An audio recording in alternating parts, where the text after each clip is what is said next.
Morning students, today we are going to attend the economic class. Today we are going to start the new chapter, that is chapter number 8 of part B from Indian economy. Name of the chapter is Human Capital Formation in India. Topic covered in this video, that is concept of human capital and human capital formation, sources of human capital formation, role of human capital formation, problem facing human capital formation in India, and education are still challenging proportion. So students, we are going to start our topic. Now we are going to do the concept of human capital and human capital formation. First of all we are going to know about what you mean by human capital. क्या मतलब होता है human capital? Human capital का मतलब क्या होता है? Stock of skill and experts of a nation at a point of time. कितने लोग हमारे पास स्किल और एक्सपर्ट्स हैं at a point of time एक नेशन के अंदर, उसे हम लोग क्या कहते हैं? Human capital. ह्यूमन कैपिटल और ह्यूमन कैपिटल फॉर्मेशन दोनों डिफरेंट टर्म्स हैं. Now next is define of human capital formation. Human capital formation का मतलब क्या होता है? ये एक ऐसा प्रोसेस है जो ऐड करता है स्टॉक में. किसकी ऐड करता है? कि कितना of human capital over a time. कि ह्यूमन कैपिटल फॉर्मेशन का मतलब क्या हुआ? जब हम जितने ज़्यादा हम लोग एक्सपर्ट और स्किल बंदे ऐड करते जाएंगे ओवर अ टाइम, उसे हम लोग क्या कहते हैं? Human capital formation. और ह्यूमन कैपिटल का मतलब क्या था? कितने स्किल और एक्सपर्ट बंदे नेशन में एट पॉइंट ऑफ टाइम हैं. और ह्यूमन कैपिटल फॉर्मेशन क्या है? एक ऐसा process of adding of the stock of human capital over a time. मतलब जब हम स्टॉक बढ़ता है हमारी कंट्री में स्किल और एक्सपर्ट बंदे का, उसे हम लोग क्या कहते हैं? Human capital formation. Now student, we are going to start our next question, that is sources of or determinants of human capital formation. Now first is expenditure on education. First point क्या है? Expenditure on education. Students, ये जो question है उसमें exam में specifically भी पूछा जा सकता है, जैसे एक्सप्लेन एक्सपेंडिचर ऑन एजुकेशन या एक्सपेंडिचर ऑन हेल्थ. ये कई बार इकट्ठा क्वेश्चन नहीं आता, एक एक पॉइंट भी पेपर में आ सकता है. So we have to learn all these points. The first is expenditure on education. Expenditure means खर्चा. Expenditure on education means education के ऊपर खर्चा करना. तो एक्सपेंडिचर ऑन द एजुकेशन क्या है? द मोस्ट इफेक्टिव वे है जिससे हम लोग rising the productivity work force in the country. हम अपनी जो वर्क फोर्स की प्रोडक्टिविटी को हम लोग इंक्रीज़ कर सकते हैं. और ये वेरी इंपॉर्टेंट डिटर्मिनेंट है ह्यूमन कैपिटल फॉर्मेशन का. ह्यूमन कैपिटल फॉर्मेशन का ये बहुत इम्पॉर्टेंट डिटर्मिनेंट है. जो मोस्ट ऑफ द फैमिलीज़ है वो बहुत ज़्यादा खर्चा करती हैं किसके ऊपर? एजुकेशन के ऊपर. Even when they have to raise the loan, even उनके पास पैसा नहीं होता फिर भी वो लोन रेज करके अपने बच्चों को क्या करते हैं? पढ़ाते हैं. और रीज़न क्या है? कि उनको पता है कि वो जितना भी खर्चा एजुकेशन के ऊपर कर रहे हैं वो सारा का सारा वापस उनको मिल जाएगा जब उनको अच्छी जॉब मिलेगी. So this is a education और expenditure on education. Expenditure on the education का मतलब क्या होता है? ये जो एजुकेशन के ऊपर हम लोग जब भी खर्चा करते हैं, एक ऐसा इफेक्टिव वे है जिससे हम लोग वर्क फोर्स की प्रोडक्टिविटी को अपनी कंट्री में बढ़ा सकते हैं. This is a very important determinant of HCF. HCF means human capital formation. हमारे कंट्री में मोस्ट ऑफ द फैमिलीज़ क्या करती हैं? बहुत ज़्यादा खर्चा करती हैं अपने बच्चों को पढ़ाने के लिए या एजुकेशन लेने के लिए. इसके लिए लोन भी लेती है. द रीज़न बिहाइंड दैट है कि वो जितना भी एक्सपेंडिचर वो कर रहे हैं वो सारा का सारा उनको वापस आ जाएगा जब उनको प्रॉपर अच्छी जॉब मिलेगी. और एक एजुकेटेड पर्सन ही अपनी लाइफ को एक स्टैंडर्ड से जी सकता है. Now this is expenditure on education. Now next topic is expenditure on the health. खर्चा किसके ऊपर करना हमने? Health. A sound mind is a sound body. जिसका ये एक प्रभाव है जो क्या कि एक sound mind in a sound body. ये इज़ अ ओल्ड सेइंग. अब expenditure on health make a man more efficient and therefore more productivity. जो एक अगर आज मैं अपना खर्चा हेल्थ के ऊपर मेंटेन करने के लिए कर रही हूँ, मतलब जिम ज्वाइन कर रही हूँ या और मतलब फ़िटनेस के ऊपर अपना कर रही हूँ, तो जितना भी मैं एक्सपेंडिचर कर रही हूँ उससे क्या मेरे को फ़ायदा होगा कि मैं क्या हो रही मैं क्या होंगी, मोर एफिशिएंट होंगी और more and therefore more expenditure on the health make a man more efficient and therefore more productivity. अगर हम जितना खर्चा करेंगे अपनी हेल्थ के ऊपर, हम उतना ही अपनी प्रोडक्शन मतलब प्रोडक्टिविटी में इंक्रीज़ होगा और हम एफिशिएंटली काम करेंगे, क्योंकि हम लोग बीमार नहीं होंगे, हम अपना काम प्रॉपरली करेंगे और उसकी कंट्रीब्यूशन जीडी के ऊपर उसकी कंट्रीब्यूशन प्रोडक्शन में क्या हो जाएगी, बढ़ जाएगी। And he had more to the GDP of the nation than a sick person. और वो ज़्यादा ऐड करेगा किस में, जीडीपी में, as compare to the sick person. So एक education expenditure on the health भी एक इम्पॉर्टेंट डिटर्मिनेंट है किसका, ह्यूमन कैपिटल फॉर्मेशन में। Next is on the job training. On the job training जो हेल्प करता है वर्कर्स को ताकि वो अपने स्किल को स्पेशलाइज कर सकें और it enables them to raise a level of their अपनी और ये मदद करता है, हेल्प करता है ताकि वो अपनी एफिशिएंसी और प्रोडक्टिविटी को क्या कर सके, इंक्रीज़ कर सके। मतलब ऑन द जॉब ट्रेनिंग से, अगर आप ऑन द जॉब ट्रेनिंग ले रहे हो तो उससे आपको स्किल्ड, आपकी जो स्किल है वो स्पेशलाइज्ड हो जाएगी और जिससे आपका योर लेवल ऑफ एफिशिएंसी और प्रोडक्टिविटी में भी इंक्रीज़ हो जाएगा। Firms are always incline to undertake on the job training programmes. जो फर्म्स होती हैं वो हमेशा छोटे मोटे on the job training programmes अपनी फर्म के अंदर कराती रहती हैं, because in the return far exceed the cost of much programme. जो खर्चा, जितना भी खर्चा होता है वो सारा का सारा कवर हो जाता है जब उनको मतलब नॉलेज मिलेगी, उनकी जो स्किल्ड स्पेशलाइज्ड होगी और उनसे प्रोडक्शन उनकी इंक्रीज़ होगी। Expenditure on such a training programme therefore is yet another important determinant of human capital formation. मतलब जितना भी खर्चा हम इन ट्रेनिंग में करते हैं वो सारा एक इम्पॉर्टेंट डिटर्मिनेंट या इम्पॉर्टेंट सोर्स है किसका, HCF का। Next is study programme for the adult. Another than formal educations at the primary and secondary university levels, government NGO organize a study program for the adult to make them अब ताकि वो अपना काम properly कर सके। मतलब जो formal education systems हैं जैसे प्राइमरी होगी, सेकेंडरी, यूनिवर्सिटी लेवल्स हैं गवर्नमेंट के द्वारा, ये लोग भी एजुकेशन को प्रोवाइड करते हैं और एनजीओज़ भी स्टडी प्रोग्राम्स अडल्ट के लिए प्रोवाइड करते हैं ताकि वो अपना काम अच्छी तरह कर सके। This enhance their productivity and serving as a source of human capital formation, जिससे उनकी प्रोडक्टिविटी में फ़र्क पड़ता है और ये भी एक सोर्स बन जाता है किसका, ह्यूमन कैपिटल फॉर्मेशन का।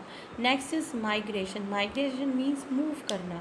Migration contribute to the HCF as it facilitate the utilization of inactive skill of the people and it facilitate fuller better utilization of skill।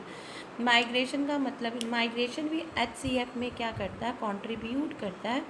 कैसे कंट्रीब्यूट करता है, मतलब अगर हम एक जगह से दूसरी जगह पे मूव करेंगे, हम लोग एक जगह से दूसरी जगह पे मूव कब करते हैं, जब हमें अपॉर्चुनिटीज़ मिलती है। मतलब जब हम नेचुरली जब हमारा अपॉर्चुनिटीज़ मिलेंगी तो हमारे स्किल भी एनहांस होंगे। और जितना भी खर्चा हम लोग माइग्रेशन के ऊपर करते हैं, जैसे cost of transportation, cost of living in the social environment, वो सारा का सारा रिटर्न हो जाता है जब हमें वो अच्छी जॉब वहाँ पे जाके मिल जाती है। तो जितना भी हमारा एक्सपेंडिचर, जितना भी ये सारा कुछ होता है वो सारा का सारा हमें रिटर्न मिल जाता है। इस करके माइग्रेशन भी HCF का एक इम्पॉर्टेंट कंपोनेंट है। Last topic is expenditure on information. Information means कोई भी इंफॉर्मेशन आपने लेनी है, चाहे आप मार्केट की लो, चाहे एजुकेशन इंस्टीट्यूशंस की लो, information relating to the job markets and education institutions offering the specialise skill is an important determinant of skill formation. ये भी एक बहुत इंपॉर्टेंट डिटर्मिनेंट है किसका, ह्यूमन कैपिटल फॉर्मेशन का। It enables the people to actualise the productivity potential. ये मदद करता है लोगों को कि उनकी एक्चुअल और पोटेंशियल कितनी है वो उनको रियलाइज़ होता है लोगों को कि हमारी मतलब पोटेंशियल मतलब हम कितना काम कर सकते हैं और हमारी एक्चुअल कितनी है। Accordingly expenditure on the information is another determinant of human capital formation. और ये भी जितना ज़्यादा हम इसके ऊपर खर्चा करेंगे वो भी एक इम्पॉर्टेंट डिटर्मिनेंट है ह्यूमन कैपिटल फॉर्मेशन का। मतलब इंफॉर्मेशन रिलेटिंग टू द आपने जो भी इंफॉर्मेशन लेनी है जॉब मार्केट के बारे में और एजुकेशन इंस्टीट्यूशंस के लिए जो कि एक स्पेशलाइज स्किल है और जो एक इम्पॉर्टेंट सोर्स डिटर्मिनेंट है किसका स्किल फॉर्मेशन का। So students we have done the determinant and sources of HCF। इसके 6 के 6 पॉइंट्स आपको लर्न करने पड़ेंगे क्योंकि स्पेसिफिकली भी इसमें पूछा जा सकता है ना। Next question is a role of HCF। Role of HCF में पहला फर्स्ट क्या पॉइंट है, चेंज इन द इमोशनल और material environment of the growth. ये भी एक HCF का जनरेट करता है मदद करता है क्या, change in the emotional and material environment of the growth. Emotional means एक एजुकेटेड पर्सन को पता होता है कि उसको किस तरह से अपने इमोशंस को दिखाने हैं और किस तरह से एक मटेरियल इन्वायरमेंट में रहना है। So we are going to do first is in emotional environment। In emotional environment becomes in conducive to the growth of as a people tends to acquire the growth oriented attitude and aspiration। एक इंसान पढ़े लिखे इंसान को पता है कि उसको किस तरह से अपने इमोशंस और अपने एटीट्यूड को दिखाना है और जिससे उसका क्या हो ग्रोथ हो। Material environment become helpful to the growth to the society now possesses a higher number of skilled and trained workers to implement the plan and program of economic growth। कि एक मटेरियल इंसान को material environment में एक educated person को पता है किस तरह से उसने अपनी सोसाइटी में रह के सोसाइटी की ग्रोथ करनी है ना। Next point is higher productivity of physical capital. Physical capital means machinery over है। Human capital formation increase of productivity of physical capital yes और स्पेशलाइज इंजीनियर और स्पेशलाइज जो इंजीनियर्स होते हैं और स्किल्ड वर्कर्स होते हैं वो एक मशीन को एक इजीली हैंडल कर सकते हैं एज़ कम्पेरेटिव टू दोज जिनको इसके बारे में नॉलेज नहीं है। इसका मतलब क्या हुआ कि एक स्किल्ड इंजीनियर उसको पता है कि कैसे मशीन को हैंडल करना है, कैसे मैंने प्रोडक्टिविटी को इंक्रीज़ करना है as compare to the other जिसके पास नॉलेज नहीं है। इनोवेटिव स्किल एक human capital formation facilitate the innovation. जो ह्यूमन कैपिटल फॉर्मेशन है वो फैसिलिटेट मतलब बढ़ाता है इनोवेशन क्योंकि पढ़े लिखे इंसान को पता है कि कैसे उन्होंने नई नई इनोवेशंस और क्रिएटिविटी करके अपने प्रोडक्शन में इंक्रीज़ करना है। Large number of the skilled and trained people train personnel are greater the possibility of innovation in the area of production. जितने ज़्यादा स्किल्ड और ट्रेन पर्सन होंगे उतनी ज़्यादा हमारे पास पॉसिबिलिटी होगी कि हम लोग ज़्यादा से ज़्यादा क्या कर सकें, इनोवेशन कर सकें और इनोवेशन से अपनी ग्रोथ कर सकें। Next is higher rate of participation and equality. Higher rate of participation and equality का मतलब क्या हुआ कि एक पढ़ा लिखा इंसान है वो हर एक चीज़ में क्या करेगा, पार्टिसिपेट करेगा और वो इक्वालिटी मतलब वो हर एक चीज़ में इक्वल पार्टिसिपेशन करेगा। हायर रेट ऑफ पार्टिसिपेशन उसको पता होगा कि क्या उसके लिए सही है और क्या उसके लिए गलत है और वो क्या करेगा, इक्वल पार्टिसिपेशन करेगा हर एक चीज़ में। एक ना higher the rate of participation greater the degree of economic and social equality in the society. जितनी ज़्यादा रेट ऑफ पार्टिसिपेशन होगी उतनी ज़्यादा greater economic and social equality in the society. इसका मतलब क्या हुआ कि एक पढ़ा लिखा इंसान उसको पता है कि मेरे लिए क्या सही है और मेरे के लिए क्या गलत है, वो हर एक चीज़ में पार्टिसिपेट करेगा और जितनी ज़्यादा पार्टिसिपेशन करेगा उतनी ज़्यादा इक्वालिटी भी बढ़ेगी। So students, we have completed this question. We are going to start the next question. Now next question is that is problem facing of human capital formation India. कौन कौन सी प्रॉब्लम फेस कर रहे हैं human capital formation में?